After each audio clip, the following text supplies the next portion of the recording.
আজকের মুভিটা এক্সপ্লেন করার আগে আমি সবাইকে সতর্ক করে দিচ্ছি, আপনি যদি দুর্বল হার্টের মানুষ হয়ে থাকেন, তাহলে আজকের এই মুভিটা আপনার জন্য নয়।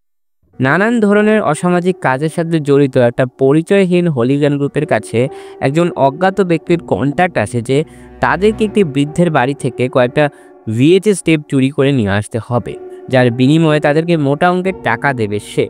চুক্তি অনুযায়ী ওই বাড়িতে গেলে ওদের সাথে এমন কিছু অদ্ভুত ঘটনা ঘটে যেটা ওদের জীবন মৃত্যুর মুখে ঠেলে দেয়।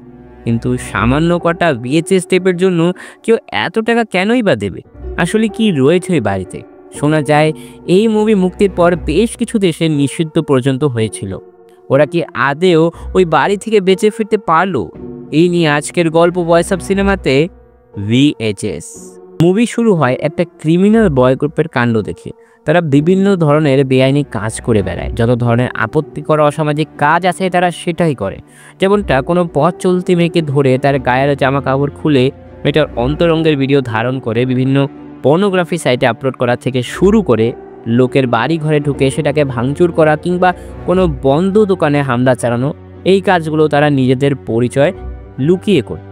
কিন্তু একদিন একজন অজ্ঞাত ব্যক্তির কাছ থেকে ওদের একটা অফার আসে। অফারে বলা ছিল যে শহরে থাকা এক বৃদ্ধের বাড়ি থেকে তাদের চুরি করে কটা ভিএচএস টেপ নিয়ে আসতে হবে, যার বিনিময়ে তাদেরকে এসে অনেক বড় একটা অর্থ দেবে। এখন এই কন্ট্যাক্টটা এতই লোভনীয় ছিল যে অফারটা আসলে কে পাঠিয়েছে সেটা আর চিন্তা না করে তারা অফারে রাজি হয়ে যায়। তবে বাড়িতে ঢুকে এক্স্যাক্ট কোন ভিএচএস টেপটা চুরি করতে হবে সেটা কিন্তু তাদের বলা ছিল না। কিন্তু সেখানে এই কথাটা লেখা ছিল যে তোমরা নিজেরাই বুঝতে পারবে কোনটা দরকার। সেই মোতাবেক ওরা বৃদ্ধ লোকটার বাড়িতে ঢুকে ওরা যেটা দেখতে পায়, একাধিক ব্ল্যাঙ্ক টিভি সেটের সামনে একটা বৃদ্ধ লোক বসে আছে। পাশে রয়েছে অনেকগুলো ভিএচএস টেপ। আরও ভয়ানক বিষয় হলো বৃদ্ধ লোকটা মৃত অবস্থায় সোফায় বসে আছে, গা থেকে বেরোচ্ছে পচা নোংরা গন্ধ। তবে ওরা এই বিষয়টা মোটেও গুরুত্ব না দিয়ে ক্যামেরা অন করে ব্র্যাড বেসমেন্ট থেকে কটা ভিএচএস এনে দেখতে শুরু করে। অন্যদিকে বাকিরা অন্যান্য ভিএচএস খোঁজা অব্যাহত রাখলো এবং প্রথম ভিএচএস টেপটার নাম হলো দ্য অ্যামেচিওর নাইট। দেখানো হয় তিন বন্ধু প্যাট্রিক, সেন ও ক্লিন্ট আজ রাতে আইরিশ ক্লাবে পার্টি করতে যাবে। কিন্তু ক্লিন্ট পরেছে এমন একটা চশমা যেটার ভেতরে ক্যামেরা লাগানো আছে, আর এই ক্যামেরা দিয়ে ওরা প্ল্যান করেছে যে ক্লাবে যে সমস্ত মেয়েদের সাথে ওরা ঘনিষ্ঠ হবে ওদের অন্তরঙ্গর ভিডিও ধারণ করে সাইটে আপলোড করে টাকা ইনকাম করবে। ক্লাবে গিয়ে ওরা কয়েকজন মেয়ের সাথে আলাপ করে। মেয়েদের মধ্যে লিলি নামের একটা মেয়ে ক্লিন্টকে অনেক পছন্দ করে ফেলে। ক্লিন্ট নেশাগ্রস্ত অবস্থায় থাকার কারণে মেয়েটা ওকে কি বলছিল বুঝতে পারছিল না, কিন্তু লিলি নামের মেয়েটা খুব অদ্ভুতভাবে বারংবার ক্লিন্টকে আই লাইক ইউ বলেই যাচ্ছিল। ক্লিন্ট নেশায় থাকায় মেয়েটার হাব ভাব তেমন গুরুত্ব না দিয়ে ওকে নিজেদের গাড়িতে তুলে হোটেলের উদ্দেশ্যে রওনা দেয়। ওদের সাথে আর একজন মেয়েও ছিল যার নাম লিসা, কিন্তু লিসাকে এনে সেনের তেমন একটা লাভ হয় না, কারণ ওরা হোটেলে পৌঁছেই লিসা অতিরিক্ত মদ্যপান করার কারণে নেশায় আগেই ঘুমিয়ে পড়ে, তাই সেনের সব মজা নষ্ট হয়ে যায়। তখন লিলি ক্লিন্টের সাথে ঘনিষ্ঠ হতে চায়, তবে প্যাট্রিকের টিটকানিমূলক কথায় ক্লিন্ট দ্বিধাগ্রস্ত হয়ে বাথরুমে চলে যায়। এই সুযোগে সেন আর প্যাট্রিক লিলির সুযোগ নিয়ে ফেলে, কিন্তু ওরা দুজন নেশাগ্রস্ত অবস্থায় থাকার কারণে কেউ লিলির পায়ের দিকে একবারও লক্ষ্য করেনি, কারণ লিলির পা কোনো মানুষের পার মতো ছিল না। কিন্তু এখনও লিলির নজর ক্লিন্টের উপরেই রয়েছে। প্যাট্রিক ক্লিন্টকে নিয়ে মজা করছিল, এটা লিলির মোটেও পছন্দ হয়নি, তাই তাকে দেখে অদ্ভুতভাবে বিড়ালের মতো আওয়াজ করে হুঙ্কার দিচ্ছিল। ক্লিন্ট ফ্রেশ হয়ে বাথরুম থেকে বেরিয়ে ওদের সাথে জয়েন করতেই যাবে, ওই সময় প্যাট্রিক ভয়ে বাথরুমে হুমতি খেয়ে ঢুকে পড়ে। ঢুকে ক্লিন্টকে দেখায় লিলি ওর হাত কামড়ে মাংস ছিঁড়ে ফেলেছে। ক্লিন্ট প্রথমে বিশ্বাস করতে না চাইলে পরে দুজনে বিষয়টা চেক করতে ওর কাছে গিয়ে দেখে লিলির ভয়ানকভাবে কপাল ছিঁড়ে এক অদ্ভুত নেকড়েতে রূপান্তরিত হয়। এরপরে ভয়ানক হাতের নখ দিয়ে সেনের পেট দুভাগ করে মাংস খেতে শুরু করে। এই ভয়ানক দৃশ্য দেখে প্যাট্রিক আর ক্লিন্ট আত্মরক্ষার জন্য দৌড়ে বাথরুমে গিয়ে পালায়। সেনকে বাঁচানোর জন্য ওরা বাথরুমের রড খুলে এনে লিলিকে মারতে গেলে দেখে সেন মরে পড়ে আছে আর লিলি অন্ধকারে অদ্ভুত অঙ্গভঙ্গিতে দাঁড়িয়ে আছে। প্যাট্রিক একটু সাহস করে ওকে রড দিয়ে মারতেই যাবে, তখন লিলি ভয়ানকভাবে উড়ন্ত নেকড়ের মতো প্যাট্রিকের গায়ে ঝাঁপিয়ে পড়ে ওর পেট ছিঁড়ে মাংস খেতে শুরু করে। এই ভয়ানক দৃশ্য দেখে ক্লিন্ট যান বাঁচিয়ে হোটেল থেকে পালাতে গেলে লিলিও ওর পিছু নেয়, কিন্তু ওরা অচেনা হওয়ায় কারণে হোটেলে কেউ ওদের এত চিৎকারেও সাহায্য করছিল না। হঠাৎ পা পিছলে ক্লিন্ট সিঁড়ি থেকে পড়ে যায়, পায়ে প্রচণ্ড চোট পেয়েছে। তখন দেখা যায় লিলি ভয়ানকভাবে সিঁড়ির কোণা থেকে ক্লিনকে দেখে যাচ্ছে। অদ্ভুতভাবে ওর দিকে এগিয়ে আসে, কিন্তু লিলি ওকে মারতে চায় না, বরং ওর সাথে ঘনিষ্ঠ হওয়ার চেষ্টা করে। তবে ক্লিন কোনো রকম সেখান থেকে প্রাণে বেঁচে আবারও পালানো শুরু করে। ক্লিন সজোরে চিৎকার করে বিল্ডিংয়ের সবার কাছে সাহায্য চায়, কিন্তু একটা মানুষ ওকে সাহায্য করছিল না। বাইরে আসতেই লিলি বাদুড়ের রূপ ধারণ করে ক্লিনকে নিয়ে আকাশে উড়ে যায়। আর এরপর ক্লিনটের কি হলো সেটা কেউ জানে না, কিন্তু সবার মনে এখন একটাই প্রশ্ন, এই লিলি মেয়েটা আসলে কি ছিল, যেটার উত্তর তোমরা ভিডিওর শেষে পাবে। এদিকে প্রথম VHS শেষ হওয়ার পর দেখা যায় ব্র্যাড মিসিং, কিন্তু এতক্ষণে VHSটা তো ব্র্যাডই বসে বসে দেখছিল, তাহলে হঠাৎ সে কোথায় উধাও হয়ে গেল। পরে গ্রুপ লিডার গ্যারি ক্যামেরাম্যানকে সাথে নিয়ে বাকি VHS স্টেপ খুঁজতে বেসমেন্টে চলে যায়, কিন্তু সেখানে গিয়ে অন্ধকারের মধ্যে ক্যামেরাম্যান জ্যাক মানব আকৃতির উলঙ্গ কাউকে পাশ থেকে এক পলকের মধ্যে যেতে দেখে। আচমকা ভয় পেয়ে যায়। জ্যাক কথাটা বারবার গ্যারিকে বললে সে মোটেও তার কথায় পাত্তা দেয় না। আরেকদিকে ব্র্যাড কোথায় গেছে এই ব্যাপারে কেউ তোয়াক্কা না করে রক্স অন্য একটা VHS চালু করে, যেটা নাম ছিল হানিমুন। শুরুতে দেখা যায় স্যাম এবং স্টেফেনি নামের দুই দম্পতি নিজেদের হানিমুন করার জন্য একটা ছোট্ট ট্যুরে বেরিয়েছে। স্টেফানি তার ব্লগে তাদের ঘোরার প্রত্যেকটা মুহূর্ত ক্যামেরায় ক্যাপচার করছে। শহরে ঘুরতে এসে পাশের ফিউচার টেস্টিং মেশিনে স্টেফানি নিজের ভবিষ্যৎ জানার ট্রাই করে। টাকা ইনসার্ট করার পর মেশিনে যেটা বলা ছিল সেটা হচ্ছে স্টেফানিকে খুব শীঘ্রই নিজের ভালোবাসার মানুষের সাথে মিলতে হবে। রাতে দুজনে হোটেলে ফিরে গেলে স্যাম যতবার স্টেফানির কাছাকাছি এসে ঘনিষ্ঠ হওয়ার চেষ্টা করে, স্টেফানি প্রত্যেকবারই স্যামকে ইগনোর করে। কিন্তু মাঝরাতে দেখা যায় বাইরে থেকে কোনো একজন ওদের হোটেল রুমের উপরে নজর রাখছে। বিষয়টা নিয়ে তারা একটু ঘাবড়ে পড়লেও রাতে ঘুমিয়ে পড়ে। দুজনে ঘুমিয়ে যাওয়ার পর দেখা যায় ক্যামেরা নিয়ে কেউ একজন ওদের রুমে ঢুকে স্টেফানির শরীর স্পর্শ করে এবং স্যামের মানিব্যাগ থেকে $100 চুরি করে চলে যায়। সকাল হলে দুজন ঘুরতে বেরোলে স্যাম লক্ষ্য করে তার মানিব্যাগ থেকে $100 মিসিং। বিষয়টা স্টেফানিকে জিজ্ঞেস করলে সে অস্বীকার করে। স্যাম আর কথা না বাড়িয়ে পাহাড়ের দিকে ঘুরতে বেরোয়। পাহাড়ে ওঠার পর স্যাম একটা মেয়েকে সন্দেহ করলে তার পিছন নিলে কাউকেই দেখতে পায় না।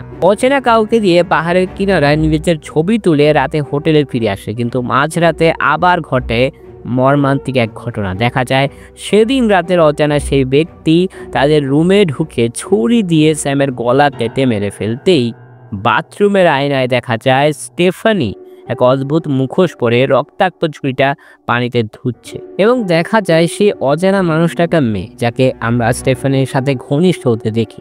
এই মেয়েটা আসলে স্টেফানির লাভার অর্থাৎ গার্লফ্রেন্ড। এরা দুজন আসলে একটা ডার্ক সাইডের গ্যাং। তারা এভাবেই বিভিন্ন ছেলেদের ফাঁসিয়ে ওদের থেকে টাকা নিয়ে লাস্টে মেরে পালিয়ে যায়। কিন্তু এখানে রয়েছে একটা রহস্যজনক প্রশ্ন, যেমনটা সকালে স্যাম যে মেয়েটাকে পাহাড়ে দেখেছিল সেই স্টেফানির গার্লফ্রেন্ড ছিল। প্রশ্নটা হলো মেয়েটা তো সকালেই স্যামকে পাহাড় থেকে ধাক্কা দিয়ে মেরে ফেলতে পারতো, তাহলে কেন করলো না? এরই সাথে দ্বিতীয় VHS শেষ হতেই রক্স তৃতীয় VHS চালু করার প্রস্তুতি নিচ্ছিল, কিন্তু আজব ব্যাপার হলো পিছনে যে বৃদ্ধ লোকটা লাশ সোফায় বসানো ছিল সেই লাশটা হঠাৎ মিসিং, কিন্তু রক্স এখনো খেয়াল করেনি বিষয়টি। এরপর শুরু হলো তৃতীয় VHS, যেটার নাম টিউসডে দ্য 17। গ্রুপের 4 বন্ধু জোয়ে, সামান্থা, স্পাইডার, উইন্ডি জঙ্গলে অ্যাডভেঞ্চার ক্যাম্পিং করতে এসেছে। ওরা একটা লেকের কাছে যাচ্ছে যেখান থেকে নাকি কেউ কখনো বেঁচে ফিরতে পারেনি, কিন্তু উইন্ডি তাদেরকে বলে সে নাকি এখানে অনেকবার এসেছে, তাই সে ওদের সবাইকে ওই লেকের ধারে নিয়ে যাচ্ছে। জঙ্গলের পাশে ডেড এন্ড লেখা সাইনবোর্ডের সামনে গাড়ি রেখে ওরা জঙ্গলের ভেতরে প্রবেশ করলে উইন্ডি জয়কে এক উইডের সামনে ক্যামেরায় ক্যাপচার করতে বলে। উইন্ডি বলে অনেক বছর আগে এই উইডের সামনে তার এক বন্ধুকে কোনো এক অদৃশ্য শক্তি নৃশংসভাবে হত্যা করে। ক্যামেরার সামনে আনতেই দেখা যায় ওদের অজান্তেই ক্যামেরা গ্লিচ করে এমন কিছু ফুটেজ ক্যাপচার হয় যেগুলোর অস্তিত্ব ওখানে ছিল না। এরপরে ওদের সবাইকে উইন্ডি সেই লেকের ধারে নিয়ে গিয়ে বলে এটাই সেই লেক যেখান থেকে তার সব বন্ধু মারা গিয়েছিল। আমি সবাইকে এই ব্যাপারে অনেক বলেছি, কিন্তু কেউ আমার কথা কখনো বিশ্বাসই করেনি। তবে উইন্ডির কথা সবাই হাসি তামসা করে উড়িয়ে দিয়ে জোয়ে লেকে ঝাঁপ দেয়। আরেকদিকে সামান্থা ও স্পাইডার মিলে জঙ্গলের সাইডে মজা করছিল, আর তখন আমরা ক্যামেরায় আবার সেই গ্লিচ দেখতে পাই। পরক্ষণে এক অদৃশ্য শক্তি সামান্থার মুখে ছুরি মেরে তার চোখ উপড়ে ফেলে, সঙ্গে সঙ্গে সেই অবয়বটা স্পাইডারকেও মেরে ফেলে। উইন্ডি সেখানে এসে ক্যামেরার ফুটেজ চেক করে জানতে পারে ওই অদৃশ্য শক্তি ওদের দুজনকে মেরে ফেলেছে। তাই উইন্ডি জোয়ের কাছে এসে মিথ্যে কথা বলে যে ওরা দুজন এখান থেকে চলে গেছে। কিন্তু জোয়ের মনে এখন একটাই প্রশ্ন যে হঠাৎ কি এমন হলো যে ওরা এখান থেকে চলে গেল। তখন উইন্ডির কথা ঘোরানোর জন্য জোয়ের সাথে ঘনিষ্ঠ হতে চাইলে জয় জিজ্ঞেস করে, হঠাৎ কি হলো, কিছুক্ষণ আগেই তুমি বেশ সিরিয়াস ছিলে। তখন উইন্ডি আর কোনো উপায় না পেয়ে জয়কে সত্যি কথা বলে দেয়, আমি শুরু থেকেই তোমাদের এখানে নিয়ে এসেছি যাতে তোমরা ওই অদৃশ্য শক্তির দ্বারা ভিকটিম হয়ে ক্যামেরার ফুটেজ দ্বারা আমি সবাইকে প্রমাণ করতে পারি যে গতবার আমার গ্রুপের যেভাবে মৃত্যু হয়েছিল এই ব্যাপারে আমি সবাইকে ওই সময় সত্যি বলেছিলাম, কিন্তু কেউ আমার কথা বিশ্বাস করেনি কারণ আমার কাছে কোনো প্রমাণ ছিল না, কিন্তু এখন আমার কাছে প্রমাণ আছে। আর তখন দেখা যায় আবার ক্যামেরায় সে গ্লিচ করে অদৃশ্য অবয়বটা পেছন থেকে জয়ের গলা কেটে মেরে ফেলে। আর একটা ফুটেজ জোগাড় করে উইন্ডি কোনো রকম দৌড়ে তার ফাদার ট্র্যাপের কাছে ছুটে আসে। এখন পর্যন্ত উইন্ডি তার সাজানো প্ল্যান অনুযায়ী সফলই হচ্ছিল কারণ ওই অদৃশ্য অবয়বটা তার ফাদার ট্র্যাপে আটকে পড়ে। কিন্তু যখন উইন্ডি ক্যামেরার ফুটেজ চেক করলে দেখে ফুটেজে অবয়বটা যা দেখা যাচ্ছে না, এটা দেখে সে ভয়ে দৌড়াতে শুরু করে। কিন্তু হঠাৎ উইন্ডি মাটিতে পড়ে গেলে সেই অবয়বটা ছাপিয়ে পড়ে ক্যামেরা দিয়ে উইন্ডির মাথা থেতলে পেট কেটে নাড়িভুড়ি বের করে ওকে নৃশংসভাবে হত্যা করে। এখন প্রশ্ন রয়ে গেল এটাই যে অবয়বটা বাকিদের অন্য স্টাইলে মারলেও উইন্ডির পেট কেটেই নাড়িভুড়ি ক্যান বের করলো, সেটাও জানতে পারবেন ভিডিওর শেষে। এরই সঙ্গে তৃতীয় VHS শেষ হতেই দেখা যায় বৃদ্ধের লাশ পুনরায় আবার জায়গা মতো ফিরে এসেছে। কিন্তু এবার অবাক করা বিষয় হলো রক সেখানে ছিল না।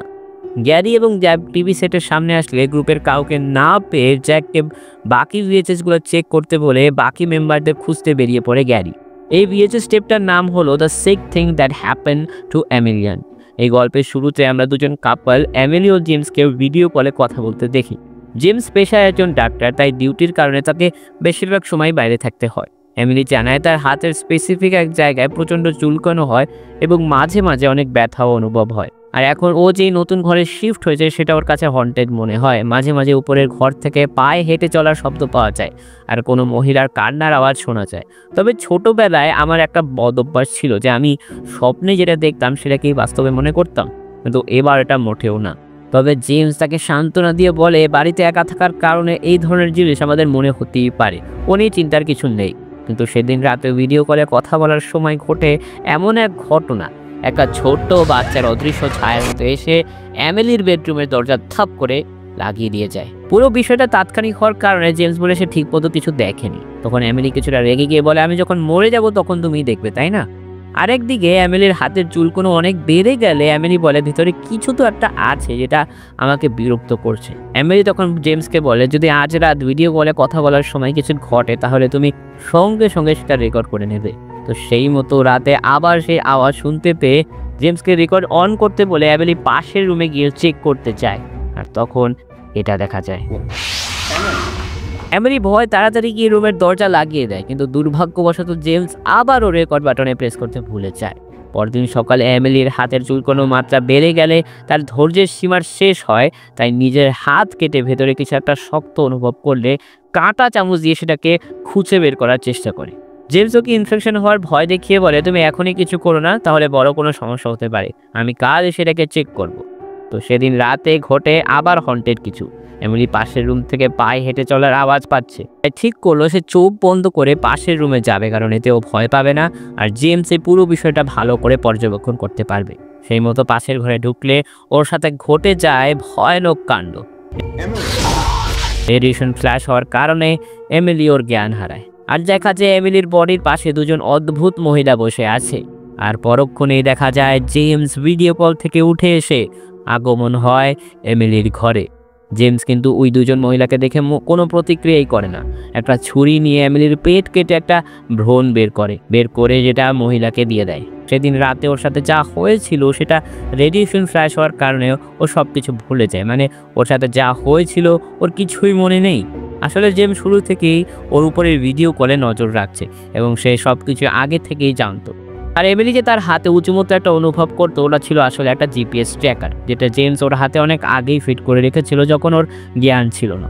সেদিন রাতে সমস্ত ঘটনার প্রমাণ জেমস মুছে ফেলে। পরদিন সকালে দেখা যায় ভিডিও কলে এমিলির অবস্থা খুব খারাপ, হাতে প্লাস্টার, চোখে ক্ষতর চিহ্ন। যেহেতু ও সব কিছু ভুলে গেছে তাই জেমস ওর মাথায় ফিট করে রেখেছে যে সেদিন রাতে ও অদ্ভুত কিছু একটা দেখে ঘর থেকে বেরিয়ে রোডে ছুটে আসলে ওর অ্যাক্সিডেন্ট হয়। এবং জেমসের রিকমেন্ডেড ডাক্তারের কাছে ওকে হসপিটালে অ্যাডমিট করা হলে ডক্টর অ্যালবার্টিন জানায় যে এমিলি স্কিজোফ্রেনিয়া নামক মানসিক রোগে আক্রান্ত। তাই এমিলি চায় না যে ওর মতো একটা পাগল মেয়ের সাথে জেমস সারা জীবন নষ্ট করুক। তাই শেষবারের মতো জেমসকে কিস দিয়ে কল কেটে দেয়। কল কাটতেই দেখা যায় জেমসকে অন্য একটা মেয়ের সাথে ভিডিও কলে কথা বলতে, এবং সেই মেয়েটা বলছে তার হাতে কিছু একটা রয়েছে যেটা তাকে বিরক্ত করছে। আর এরই সঙ্গে চতুর্থ ভিএসএস এখানেই শেষ হয়। গ্যারি সেই রুমে প্রবেশ করতেই দেখে সোফায় থাকা বৃদ্ধের লাশ এবং ক্যামেরাম্যান জ্যাক গায়েব। তার মানে শুধুমাত্র গ্যারি ছাড়া গ্রুপের সবাই মিসিং। গ্যারি প্রচণ্ড ভয় পেয়ে উপরে জ্যাককে খুঁজতে গেলে দেখে জ্যাকের শরীর থেকে মুন্ড আলাদা। এটা দেখে গ্যারি আটকে উঠতে দেখা যায় সঙ্গে সঙ্গে ওই বৃদ্ধ লোক গ্যারির দিকে ধীরে ধীরে এগিয়ে আসছে। গ্যারি ভয়ে দৌড়ে বেসমেন্টের দিকে পালাতে গেলে ওর দিকে ওই উলঙ্গ মানব আকৃতির ক্রিয়েচারটা ঝাঁপিয়ে পড়ে, গ্যারিকে মেরে ফেলে। এরই সঙ্গে হঠাৎই দেখা যায় অটোমেটিক পঞ্চম এবং শেষ ভিএসএস স্টেপটি প্লে হতে শুরু করে, যেটার নাম ছিল দ্য হ্যালোউইন নাইট। 4 বন্ধু বেরিয়ে পড়েছে হ্যালোউইন নাইট উদযাপন করতে পাশের শহরে পার্টি করার জন্য। ওদের পঞ্চম বন্ধু ডাস্টিনের দেওয়া অ্যাড্রেসে ওরা একটা ফাঁকা বাড়ির সামনে চলে আসে। ঘরের ভেতরে ঢুকে দেখে মেইন দরজা খোলা। ওদের মনে হয় যে ওরা হয়তো সঠিক অ্যাড্রেসেই এসেছে, হয়তো সবার আগে আসার কারণে বাড়ি ফাঁকা, কারণ তারা 3 বন্ধু ডাস্টিনকে ঘরের কোথাও দেখছিল না। বাড়ি ফাঁকা পেয়ে ওরা একটু এদিক সেদিক ঘুরে দেখলে আচমকা প্যারানর্মাল অ্যাক্টিভিটি অনুভব করলে ওরা মনে করে এটা হয়তো হ্যালোউইন নাইটের প্রোগ্রামের আয়োজন। এভাবেই কিছুক্ষণ ঘুরতে ঘুরতে হঠাৎই ওরা বাড়ির চিলেকোঠার থেকে কয়েকজন মানুষের গলার আওয়াজ শুনতেও উপরে গেলে দেখতে পায় একটা মেয়েকে বেঁধে রেখে বাকিরা ভয়ানক কিছু রিচুয়াল করছিল। ওরা এটাকে হ্যালোউইন নাইটের প্র্যাঙ্ক মনে করে তাদের সাথে জয়েন করতে চাইলে ওখানে উপস্থিত থাকা 2 জন তাদেরকে চলে যেতে বলে, কিন্তু ওরা তো এটাকে মজা মনে করে ক্যামেরায় শ্যুট করা শুরু করে। তখন একজন মেয়েটাকে মারতে গেলে ওরা বাঁচাতে যেতেই ক্যামেরা গ্লিচের সঙ্গে পুরো বাড়িতে প্যারানর্মাল অ্যাক্টিভিটি হতে শুরু করে। দেখাচ্ছে এক অদৃশ্য শক্তি রিচুয়াল করা লোকদের গলা চেপে শূন্যে তুলে আছাড় মারে। এটা দেখে 4 জন পালিয়ে আসতে ওদের মনে পড়ে তারা ওই মেয়েটাকে ওখানেই ফেলে রেখে এসেছে, তাই ওকে রেস্কিউ করা প্রয়োজন। তখন ওরা আবার সেই জায়গায় যেটা ছিল ওদের সব থেকে বড় বোকামি, ওরা ওখানে আবার গিয়ে দেখে বাকিরা মেয়েটাকে প্রায় মেরেই ফেলছিল। তখন মেয়েটাকে বাঁচাতে গেলে ওখানে উপস্থিত একজন ওদের গলা চেপে মেরেই ফেলছিল। তখন অদৃশ্য এক শক্তি লোকটাকে হাওয়ায় তুলে গায়েব করে নিয়ে যায়। মেয়েটাকে নিয়ে ওরা ঘর থেকে বের হতেই যাবে, তখন দেখা যায় ঘরের সমস্ত জিনিস হাওয়ায় ভেসে ওদের দিকে কেউ ছুঁড়ে মারছিল। ওদেরকে নানান ধরনের অ্যাক্টিভিটি আটকানোর চেষ্টা করে, এই যেমন দেয়াল থেকে একাধিক হাত বেরিয়ে আসা এবং দরজাগুলো ওদের নানানভাবে আটকানোর চেষ্টা করছিল। কিন্তু কোনো রকম ওরা এক সুড়ঙ্গ রাস্তা থেকে বাড়ি থেকে বেরিয়ে গাড়িতে উঠে কিছু দূর আসার পর হঠাৎ গাড়ি ওদের নিয়ন্ত্রণের বাইরে চলে যায়। তখন গাড়ি অটোমেটিকভাবে ওদেরকে রেল লাইনের ধারে নিয়ে আসে। চোখের পলক ফেলতেই ক্যামেরা গ্লিচের সঙ্গে দেখা যায় মেয়েটা আচমকা গাড়ির বাইরে এসে ভয়ানক চিৎকারের সাথে ওদের গাড়ির দরজা লক হয়ে যায়। আর তখন মেয়েটা গাড়ির সামনে দিয়ে হেঁটে চলে যায়, কিন্তু দেখা যায় গাড়ি রেল লাইনের সামনে আসতেই। আর এখানেই শেষ হয় এই মুভি, কিন্তু এখনও রয়ে গেছে অনেকগুলো প্রশ্ন। এই যেমন এই মুভিতে দেখানো প্রত্যেকটা ভিএচএস স্টেপের ঘটনা আলাদা আলাদা হলেও কিন্তু প্রতিটা ঘটনার সাথে একটা ঘটনা জড়িত, সবগুলোর সাথেই কিন্তু এটা ইন্টারকানেক্টেড। লক্ষ্য করে দেখবেন শুরুর কাহিনীতে যে গ্রুপকে দেখানো হয়েছিল তারা কিন্তু অসামাজিক ও বাজে বাজে কাজের সাথে জড়িত ছিল। ওই গ্রুপটার লক্ষ্যই ছিল এই সমস্ত নোংরা কাজ করে টাকা ইনকাম করা, অসৎ পথে গিয়ে টাকা রোজগার করা, মানুষের অ্যাপার্টমেন্টে ঢুকে ভাঙচুর করা, রাস্তায় পথচলতি মেয়েদের ধরে তাদের নুড ভিডিও ভাইরাল করা, এই ধরনের নানান আজে বাজে কাজ তারা করে বেড়ায়। তাই শাস্তিস্বরূপ অ্যানোনিমাস একজন তাদেরকে মোটা অঙ্কের টাকার লোভ দেখিয়ে সেই বৃদ্ধের বাড়িতে পাঠায়। ওখানে গিয়ে তাদেরকে কয়টা ভিএচএস স্টেপ নিয়ে আসতে হতো। লক্ষণীয় বিষয় হচ্ছে এই গ্রুপটা কিন্তু তাদের পরিচয় লুকিয়ে এই সমস্ত কাজ করত, কিন্তু এরপরও তাদেরকে কেউ একজন চিনত, যার কারণে তাদেরকে শাস্তি দিতে ইচ্ছে করে এমন এক বাড়িতে পাঠায় যেখানে অদৃশ্য ও অশুভ শক্তির প্রভাব আছে বা কোনো ক্রিয়েচার আছে যেটা তাদের মৃত্যুর জন্য অপেক্ষা করছিল। আর একটা বিষয় লক্ষ্য করে দেখবেন প্রথম ভিএচএস স্টেপে যেটা দেখানো হয়েছিল দ্য অ্যামেচিওর নাইট, যে গ্রুপটাকে দেখানো হয়েছিল ওরাও কিন্তু এই ধরনের কাজ করে বেড়াতো, অর্থাৎ অসামাজিক কাজ। তারা শারীরিক যৌনতা এতটাই লালসা হয়ে পড়েছিল যে তারা যে ক্লাব থেকে কোনো মেয়ে না বরং একটা আত্মাকে নিয়ে এসেছে সেটা তারা কখনোই বুঝতে পারেনি। এরপর লিলি নামের মেয়েটা ওদের সাথে যা করলো সেটা ছিল এক ধরনের কার্মা। আসলে লিলি একজন পৌরাণিক গল্পকথার ডিমন সিকিউবাস, যে সুন্দরী মেয়েদের রূপ ধারণ করে তার শিকারদের টার্গেট করে লালসায় এনে মেরে ফেলে। এর সাথে লিলি তার শিকারের সাথে নিজের ব্রিডিংয়ের জন্য স্ক্রিনকে বেছে নেয়। প্রথম ভিএচএস স্টেপ দ্বারা যে মেসেজটা দেওয়া হয়েছে সেটা হচ্ছে একটা পার্থিবিক জগৎ ছাড়াও একটা অলৌকিক জগৎ রয়েছে, যেখানে আপনি পাপ কাজ করলেও সেটার বিচার অবাধে রয়েছে। সেকেন্ড ক্লিপ হানিমুন, এরই পুনরাবৃত্তি, যেখানে স্টেফানির হাজব্যান্ড স্যামকে পাহাড় থেকে ধাক্কা না দিয়ে তার গলা কেটে হত্যা করা হয়েছিল। আর এটা করার কারণ হচ্ছে যাতে ওর বডি পার্টসগুলো ওরা বিভিন্ন স্যাটানিক রিচুয়াল করতে ব্যবহার করতে পারে। এবং তৃতীয় হচ্ছে স্টেপের অদৃশ্য অভাবটা প্রথমবার উইন্ডিকে এর জন্যই ছেড়ে দিয়েছিল, যাতে সে পরবর্তীতে তার জন্য শিকার নিয়ে আসতে পারে। সেটাই করেছে সে। আর লক্ষণীয় বিষয় হচ্ছে অভাবটা বাকিদের অন্য স্টাইলে মারলেও উইন্ডিরই কেন পেট কেটে নাড়ি ভড়ি বের করে, যেটার উত্তর রয়েছে চতুর্থ ভিএচএসে, যেখানে এমিলির পেট কেটে জেমস একটা ভ্রূণ বের করেছিল। অর্থাৎ এমিলিরও সেম উইন্ডির মতো স্যাটানিক রিচুয়াল করা ব্রিডিংয়ের কাজে ব্যবহার করা হয়েছিল। আমরা অনেকেই জানি বর্তমান যুগে অনেক মানুষের মধ্যেই একটা অন্ধকার জগৎ রয়েছে, যেমনটা আমরা জানি অনেক মানুষই ডেভিল ওয়ার্কশিপের সাথে জড়িত বর্তমানকালে। তাই একদম শেষ ভিএচএসে যেটা দেখানো হয়েছিল, অশুভ শক্তিকে শেষ করার অর্থাৎ প্রোজেস থাকা মেয়েটাকে মারার চেষ্টা করলে ওই 4 বন্ধুর বোকামির কারণে সেটা বিফলে যায়। শেষ ক্লিপে দ্বারা যেটা বোঝানো হয়েছিল সেটা হচ্ছে বর্তমান পৃথিবীতে কিভাবে শয়তানের পুনর্জন্ম হচ্ছে। তো বন্ধুরা, এই ছিল আজকের ভিডিওটা কেমন লেগেছে অবশ্যই কমেন্ট করে জানাবে, এবং আজকের কোন ভিএচএস স্টেপের কাহিনীটা তোমাদের কাছে সবথেকে বেশি ভয়ানক লেগেছে অবশ্যই সেটা কমেন্টে জানাবে। লাইক করতে ভুলবে না, সাবস্ক্রাইব করতে তো ভুলবে না। দেখা হবে পরবর্তীতে।